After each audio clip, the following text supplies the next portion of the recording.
ഇതാണ് നമ്മുടെ അടർണ. അപ്പോൾ അടർണനെ പറ്റി കൂടുതൽ പറയേണ്ട കാര്യം ഉണ്ടായില്ല, കാരണം അത്രയും ഫേമസ് ആയിട്ടുള്ളൊരു ബോഗൺവില്ലയാണ്. അപ്പോൾ ഇതിൻ്റെ തന്നെ പല കളേഴ്സിൽ വരുന്ന ഫ്ലവേഴ്സ് ആയിരിക്കും ഇതിലുണ്ടാകുന്നത്. അപ്പോൾ ഇതിൻ്റെ നല്ലൊരു സ്റ്റോക്ക്, വലിയ പ്ലാന്റ്സിൻ്റെയും നല്ലൊരു സ്റ്റോക്ക് നമ്മുടെ കയ്യിലുണ്ട്. പിന്നെ അതുകൂടാതെ തന്നെ ഇതൊക്കെ എത്ര ഇഞ്ചാ? 12 ഇഞ്ച് ചട്ടിയാണ്. ഇത് 14 ഇഞ്ച് ചട്ടിയാണ്. 14 ഇഞ്ച് ചട്ടിയിൽ 14 ഇഞ്ചിൽ ഇരിക്കേണ്ട പ്ലാന്റ് അല്ല, ശരിക്കും അതിലും വലിയ പ്ലാന്റാണ് ഇതിലുള്ളത്. പക്ഷേ നമുക്കത് സമയത്തിൻ്റെയും ലേബേഴ്സിൻ്റെയും പരിമിതി മൂലം ഇങ്ങനെയുള്ള ഇതിൽ തന്നെ വെച്ചിരിക്കുന്നതാണ്. അപ്പോൾ ഇതിൻ്റെ ചെറിയ പ്ലാന്റ്സ് നമ്മുടെ കയ്യിൽ അവൈലബിൾ ആണ്. ചെറിയ ചട്ടികളുണ്ടല്ലോ, 7 ഇഞ്ച് 10 ഇഞ്ച് പിന്നെ 14 ഇഞ്ചിൽ തന്നെ നോക്കി ഒരു ചെടി ഒന്ന് എടുത്ത് നോക്കിയാൽ നല്ല ബുഷായിട്ടുള്ള. അപ്പോൾ ഒരു ചെടിയിൽ തന്നെ പല കളറിലുള്ള പൂക്കളാണ് ഇതിലുണ്ടാവുക.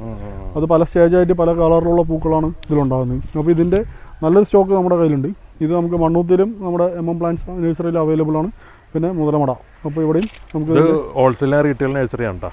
അതെ, അപ്പോൾ നഴ്സറിക്കാർക്കൊക്കെ നല്ലൊരു ഡിസ്കൗണ്ടോട് കൂടി സാധനം ഇഷ്ടംപോലെ ഉണ്ട്. ഇവിടെ ഇതാ ഇല്ലാത്ത നോക്കിയിരിക്കണേക്ക് മൊത്തം പോകാൻ വിലയാണ്. ബട്ടർ കപ്പ് ഇരിക്കണം.